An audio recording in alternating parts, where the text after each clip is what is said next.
Hey la The Team, j'espère que vous allez tous super bien. Il y a quelques jours, un abonné m'a demandé de critiquer une vidéo. C'est tout simplement ce qu'on va faire aujourd'hui. Alors, je me suis inspiré d'un TikTok fait par Super Saucisse YTB. Le lien de son compte est en description. Si vous voulez y jeter un œil, il fait des TikTok vraiment de très bonne qualité. D'ailleurs, aujourd'hui, j'ai une très belle miniature. Elle a été faite par The Falcon, qui fait des miniatures et des bannières gratuitement. Si vous êtes intéressé, sa chaîne YouTube ainsi que le Discord de sa chaîne sont en description. Sur le Discord, vous trouverez aussi un très bon monteur gratuit. Et si vous voulez vous aussi présenter vos services en tant que GFX, n'hésitez pas à le rejoindre. Pour terminer avec le petit instant promotion de la vidéo, si vous voulez me soutenir et rembourser les heures d'écriture et de montage, d'ailleurs pour la petite anecdote, j'ai vraiment passé 3 heures à écrire cette foutue vidéo. Non, en vrai je dis foutue vidéo mais en vrai je l'aime bien. Vous allez voir, j'espère qu'elle va vous plaire. Donc voilà, n'hésitez pas à vous abonner, on vise les 2000 abonnés sur la chaîne, à liker cette vidéo et à la partager pour faire passer le message au plus grand monde. Bon allez, revenons-en aux faits. Aujourd'hui j'aimerais parler d'une vidéo que j'ai vue sur TikTok il y a déjà un bon moment. Il y a beaucoup à dire sur cette dernière, attention à vos oreilles, je vous la montre tout de suite. Pourquoi vous les insultez? Pourquoi vous m'insultez moi? Non, je suis pas une 2010. Non et non, je suis pas une 2010. Si j'ai peur de l'année prochaine, c'est parce que je me suis fait harceler cette année. Mais pour revenir au sujet des 2010, vous savez ce que c'est? Les 2010, c'est une personne humaine. C'est des gens qui sont normaux, sauf qu'ils ont pas le même âge que nous. Les 2010, oui certes, ils ont pas le droit d'aller sur TikTok, mais les 2009 non plus. Hein? Pourquoi on leur dit pas pourquoi il n'y a pas des gens sur 2009?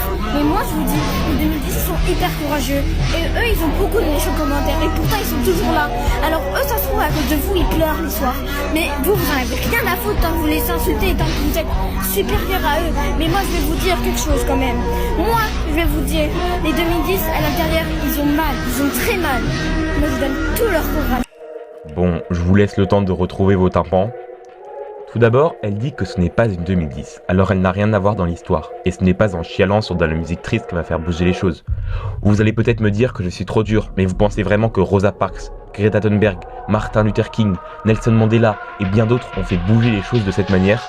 Faire sa victime ne fera qu'engendrer plus de haine, mais ça, elle est trop jeune pour le comprendre.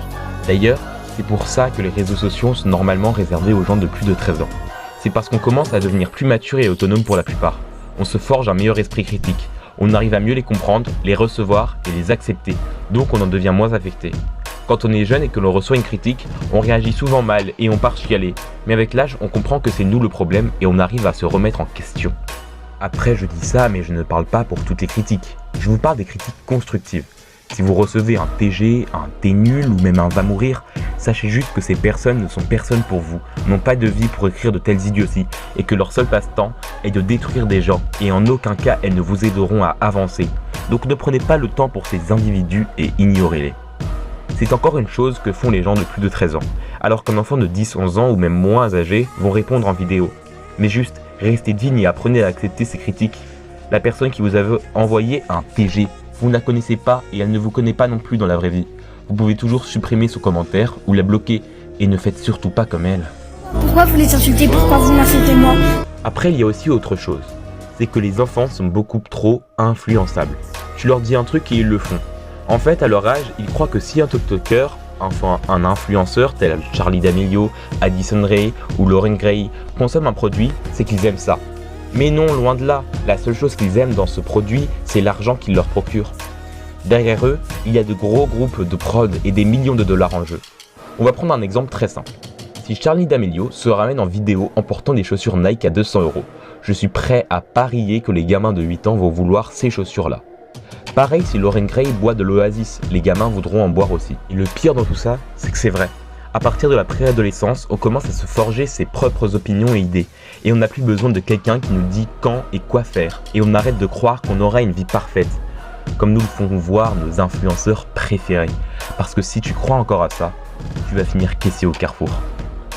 Bref, tout ça pour dire que c'est bien pour ça que les réseaux sociaux sont interdits aux moins de 13 ans. Pour continuer avec la vidéo, elle dit qu'elle se fait harceler, mais elle ne l'a jamais connu. Je doute fort qu'elle sache ce qu'est le vrai harcèlement. De plus, elle n'a posté que 2 vidéos avant celle-là. Je suis sûr qu'elle fait ça pour buzzer et mettre OMG 35 000 fans à la place du nom et du prénom. Et si elle se fait victimiser, elle n'a qu'à désinstaller l'application ou se créer un nouveau compte, parce que si elle se fait vraiment harceler comme elle le dit, c'est des gens qu'elle ne connaît pas, donc elle peut les esquiver en fait. Les gamins de 10 ans qui banalisent la dépression et le harcèlement commencent vraiment à me saouler. Je trouve qu'on pourrait aussi parler des parents complètement irresponsables. Aujourd'hui, c'est normal d'avoir un téléphone à 8 ans. À la limite, si ce n'était que ça irait encore. Mais ce qui est vraiment alarmant, c'est d'avoir TikTok ou n'importe quel réseau social à 8 ans. Je sais que si on avait TikTok à leur âge, on ferait la même chose. Mais c'est ça le problème. Les gens qui sont nés entre 1995 et 2007, soit on était dehors en train d'aller chercher le ballon qui avait roulé sous une voiture, soit on jouait aux billes, ou encore on se faisait engueuler quand on passait trop de temps devant la télé en regardant les rats ou Oggy les cafards. Bon, il y avait la famille pirate aussi, mais bref. En plus de ça, nos idoles étaient des personnes un minimum réfléchies. De nos jours, les gamins s'inspirent de TikTokers, influenceurs qui sont des machines à fric. On sait très bien que les 2010 se font trash sur les réseaux, mais c'est de leur faute, enfin surtout de la faute de leurs parents, qui ne les éduquent pas et qui les lâchent sur les réseaux avec un iPhone 12 à 8 ans et demi. Et justement, les réseaux sociaux peuvent être des lieux hyper malsains et il faut être plus vieux et mature pour le comprendre. De plus, très souvent, c'est les petits qui viennent chercher les plus vieux pour pouvoir s'afficher sur les réseaux en chialant et en se plaignant d'être harcelés. C'est triste mais véridique. Le pire dans tout ça, ce sont les milliers de personnes qui ont liké ça et les commentaires qui la soutiennent font peur. Ah oui, et une petite dernière chose, le dictionnaire ça existe. Bon voilà, j'espère que cette petite vidéo vous aura plu. C'est la première vidéo d'une grande série. Je me lance donc dans la critique. Alors si vous voulez que je critique des vidéos, n'hésitez pas à me les envoyer ou à me donner des sujets ou youtubeurs à critiquer dans les commentaires. Petit ou grand, je prends de tout et je peux faire aussi de la critique positive, donc il n'y aura pas que de la critique négative. Alors n'oubliez pas de liker la vidéo si elle vous a plu et à la partager pour la transmettre au plus grand monde. Bon voilà, j'ai dit ce que j'avais à dire. Bye la Z-Team.